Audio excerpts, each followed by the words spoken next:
Hello అండి, welcome back to our channel. నేను మీ శ్యామల. ఈరోజు మన యుక్తి కిచెన్లో ఇవాల్టి రెసిపీ వచ్చేసి హెల్దీ బ్రేక్ఫాస్ట్ రెసిపీ అండి. ఓట్స్తో దోశ అయితే ప్రిపేర్ చేస్తున్నాను. ఓట్స్ అందరికీ తెలిసే ఉంటుంది కదండి, హెల్త్కి అయితే చాలా చాలా మంచిది. సో దోశ ప్రిపరేషన్ చూసిద్దాం రండి. ఇక్కడ మీకు చూస్తున్నారా, ఇవి వచ్చేసి ఓట్స్ అండి. నేను ఇక్కడ 2 కప్పుల ఓట్స్ అయితే తీసుకుంటున్నాను. ఒక మిక్సింగ్ బౌల్ తీసుకొని అందులోకి ముందుగా 1 కప్పు ఓట్స్ అయితే వేసేసుకోండి. అందులోనే మరొక కప్పు ఓట్స్ కూడా వేసేసుకోండి. సో టోటల్గా 2 కప్పుల ఓట్స్ అయితే తీసుకున్నాను. ఈ ఓట్స్లోకి వాటర్ వేసేసుకొని ఇలా సరిపడా వాటర్ని అయితే వేసేసుకొని ఈ ఓట్స్ని 3 to 5 మినిట్స్ పాటు చక్కగా నానబెట్టుకోవాలండి. సో ఇక్కడ 5 నిమిషాల తర్వాత చూపిస్తున్నాను చూడండి. ఓట్స్ అనేవి ఈ విధంగా అయితే చక్కగా నానిపోయి ఉంటాయి. సో ఇప్పుడు మనం దోశ ప్రిపేర్ చేసుకోవడానికి మిక్సీ పట్టే ముందు ఇవన్నీ అయితే యాడ్ చేసుకోవాలండి. కొద్దిగా అల్లం ముక్క, ఆనియన్స్, అలాగే 2 గ్రీన్ చిల్లీస్, ఒక రెమ్మ కరివేపాకు వేసుకొని ఒకసారి మిక్సీ పట్టుకోవాలి. మనం మామూలుగా దోశ బ్యాటర్ ఏ విధంగా మిక్సీ పట్టుకుంటామో అదే విధంగా పట్టుకోవాలండి. సో నానబెట్టిన ఓట్స్ని మిక్సీ జార్లోకి అయితే వేసేస్తున్నాను. అందులోనే మనం తీసుకున్న గ్రీన్ చిల్లీస్ ఉన్నాయి కదండి, ఈ విధంగా కట్ చేసుకొని వేసేసుకోండి. గ్రీన్ చిల్లీస్ని యాడ్ చేసేసాం కదా, ఇప్పుడు చిన్న సైజు ఆనియన్ని ఈ విధంగా చిన్న ముక్కల్లా కట్ చేసుకొని వేసేసుకోండి. అలాగే కొద్దిగా అల్లం ముక్క, ఒక రెమ్మ కరివేపాకు కూడా వేసేసుకోండి. ఇందులోనే కొద్దిగా వాటర్ని అయితే యాడ్ చేసేద్దాం. ఈ విధంగా వాటర్ని యాడ్ చేసిన తర్వాత కొద్దిగా సాల్ట్ని కూడా వేసేసుకొని మూత పెట్టి ఒకసారి మిక్సీ పట్టుకోండి. మనం మామూలుగా దోశ బ్యాటర్ ఏ విధంగా అయితే ప్రిపేర్ చేసుకుంటామో అలాగే రావాలండి బ్యాటర్ వచ్చేసి. సో ఇక్కడ దోశ ప్రిపేర్ చేసుకోవడానికి ఓట్స్ బ్యాటర్ అయితే రెడీ అయిపోయింది. ఈ విధంగా మిక్సీ పట్టుకున్న బ్యాటర్ని ఇందాక మన బౌల్లోకి వేసేసుకుందాం. సో పిండి మొత్తాన్ని కూడా మిక్సింగ్ బౌల్లోకి అయితే వేసేస్తున్నాను.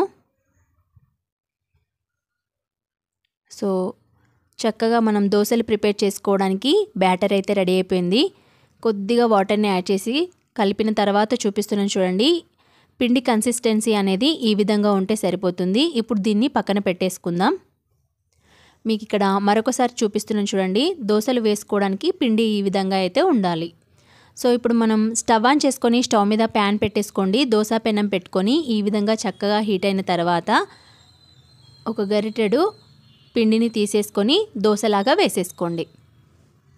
చాలా చాలా ఈజీగా ప్రిపేర్ చేసేసుకోవచ్చు అండి ఓట్స్ దోశనైతే. ఈ విధంగా దోశలాగా వేసేసుకున్న తర్వాత చక్కగా మీడియం ఫ్లేమ్లో పెట్టుకొని దోశనైతే ఫ్రై చేసుకోవాలి. నేను పైన కాస్త ఆయిల్ని అయితే వేసేస్తున్నాను. ఈ విధంగా 1 స్పూన్ ఆయిల్ వేసేసిన తర్వాత సో ఒక 2 మినిట్స్ పాటు దోశనైతే కాల్చుకోవాలి. ఇలా మనకి బ్రౌన్ కలర్లోకి కాల్చుకున్న తర్వాత రెండొక వైపు కూడా తిప్పుకొని రెండో వైపు కూడా ఒకసారి ఫ్రై చేసేసుకోండి.